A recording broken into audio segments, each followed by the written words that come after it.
বাসায় ছিল একটা ডিম আর সামান্য আটা। ঠিক তখনই বাসায় গেস্ট চলে আসলো। প্রথমে তো খুব টেনশনে পড়লাম যে কি করব। এরপর হঠাৎ এই রেসিপিটা তৈরি করে ফেললাম।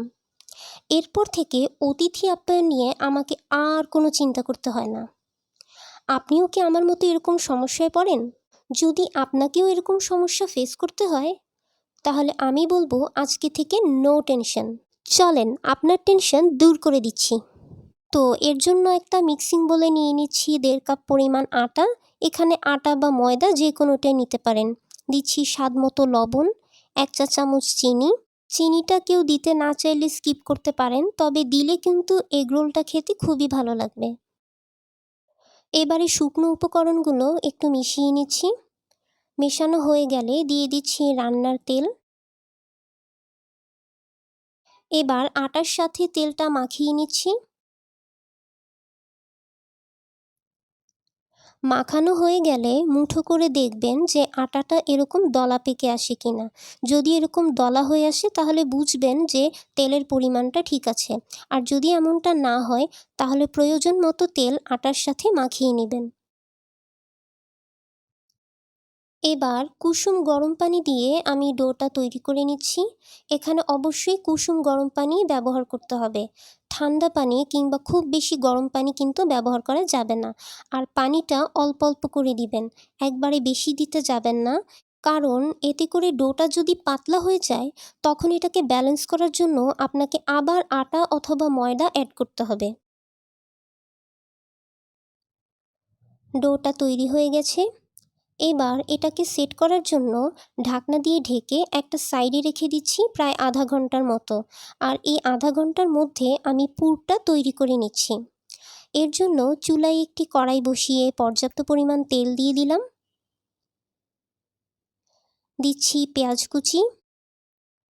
এবার পেঁয়াজটা নরম হয়ে আসা পর্যন্ত মাঝারি আঁচে কিছুক্ষণ ভেজে নিচ্ছি।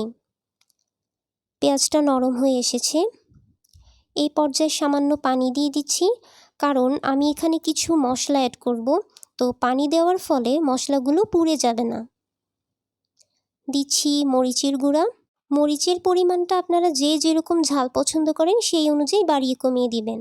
দিচ্ছি হলুদের গুঁড়া, ধনের গুঁড়া দিয়ে দিচ্ছি, দিচ্ছি জিরার গুঁড়া আর স্বাদ মতো লবণ। এবার চুলার আঁচ মিডিয়াম লোতে রেখে মশলাটা কষিয়ে নিচ্ছি। যদি মশলা কষানোর আগেই পানিটা শুকিয়ে আসে তাহলে সামান্য পরিমাণ পানি দিয়ে দিবেন। মশলাটা কষানো হয়ে গেছে। এবার এখানে দিয়ে দিচ্ছি আলু কুচি। আমি এখানে মাঝারি সাইজের একটা আলু এভাবে কুচি করে নিয়েছি। এবার মশলার সাথে আলুটা 2-1 মিনিটের মতো কষিয়ে নিচ্ছি। কষানো হয়ে গেছে। দিচ্ছি কাঁচামরিচ কুচি। কাঁচামরিচের পরিমাণটাও আপনারা যে যেরকম ঝাল পছন্দ করেন সেই অনুযায়ী বাড়িয়ে কমিয়ে দিবেন। এবার ঢাকনা দিয়ে ঢেকে আলুটা পুরোপুরি সেদ্ধ করে নিচ্ছি। আর এ পর্যায়ে চুলার আঁচ লোতে থাকবে। তবে কিছুক্ষণ পরপর কিন্তু আলুটা এভাবে ওপর নিচ করে উল্টে পাল্টে দিতে হবে, নইলে কিন্তু আলুটা নিচে লেগে যাবে।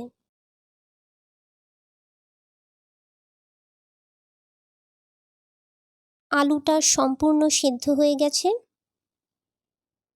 এবার আলুটাকে একটু সাইড করে নিচ্ছি। সামান্য তেল দিয়ে দিলাম। এরপর দিচ্ছি একটা ডিম। আমি ডিমটা ছেড়ে দেওয়ার পর ডিমের ওপর 1 চিমটি লবণ ছিটিয়ে দিয়েছিলাম, কিন্তু ভুলবশত এটা ক্যামেরায় রেকর্ড হয়নি। ডিমটা স্ক্রাম্বল করে আলুর সাথে মিশিয়ে নিয়েছি। পুরটা তৈরি হয়ে গেছে। এবার এটা আমি চুলা থেকে নামিয়ে নিচ্ছি। এরই মাঝে ডোটাও সেট হয়ে গেছে। এবার এটাকে হালকা মথে নিচ্ছি।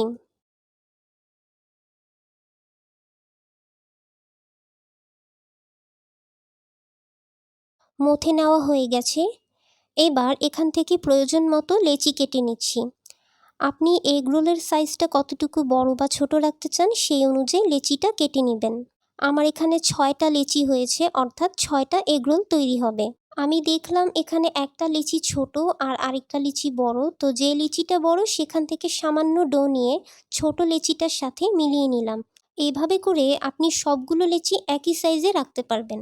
এবার যে লেচিটা আমি বেলে নিব সেটা রেখে বাকিগুলো একটা বাটিতে নিয়ে ঢাকনা দিয়ে ঢেকে রেখে দিচ্ছি। অবশ্যই ঢেকে রাখতে হবে, নইলে লেচিগুলো ড্রাই আউট হয়ে যাবে। এবার আমি রুটিটা বেলে নিচ্ছি।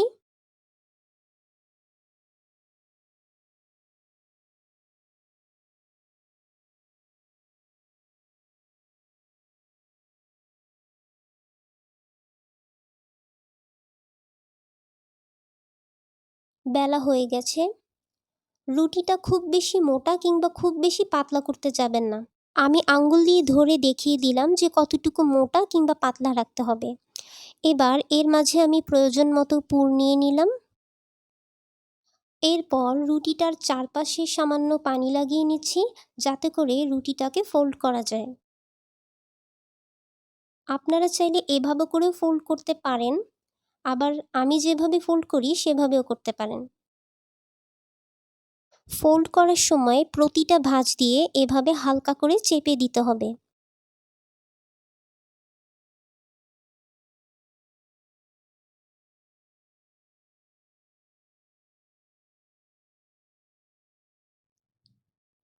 ফোল্ড করা হয়ে গেল।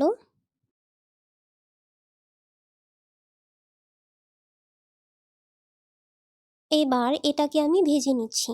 এর জন্য চুলায় একটি কড়াই বসিয়ে পর্যাপ্ত পরিমাণ তেল দিয়ে দিলাম। তেলটা যখন হালকা গরম হয়ে আসবে তখন একে একে রোলগুলো দিয়ে দিতে হবে। খুব গরম তেলে কিন্তু ভাজা যাবে না, নইলে দেখবেন যে বাইরের অংশটা পুড়ে এসেছে কিন্তু ভেতরটা কাঁচা রয়ে গেছে। তাই তেলটা যখন হালকা গরম হয়ে আসবে তখনই রোলগুলো কড়াইতে দিয়ে দিবেন, আর চুলার আঁচ অবশ্যই লোতে রাখতে হবে।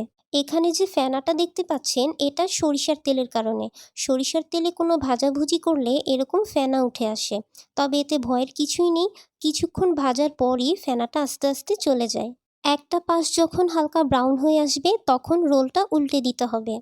এভাবে কিছুক্ষণ পরপর উল্টে পাল্টে রোলগুলো ভেজে নিচ্ছি।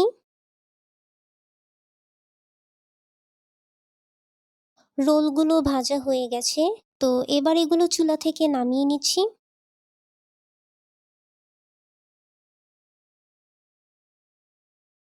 আশা করছি আমার আজকের রেসিপিটা আপনাদের ভালো লাগবে। আর যদি ভালো লাগে তাহলে অবশ্যই আমাকে কমেন্ট করে জানাবেন। আর এরকম ইউনিক, মজাদার এবং সহজ রেসিপি যদি আপনি নিয়মিত পেতে চান তাহলে এখনই আমার চ্যানেলটি সাবস্ক্রাইব করে পাশে থাকা বেল আইকনটি ক্লিক করে দিন। এর ফলে আমি যখনই নতুন কোনো ভিডিও আপলোড করব সাথে সাথে আপনার মোবাইল ফোনে একটি নোটিফিকেশন চলে যাবে। আজ তাহলে এ পর্যন্তই। পরের ভিডিওতে ইনশাল্লাহ আরও মজার কোনো রেসিপি নিয়ে আপনাদের সামনে হাজির হব। ততক্ষণ পর্যন্ত আপনারা সবাই ভালো থাকবেন আর সুস্থ থাকবেন। আল্লাহ হাফেজ।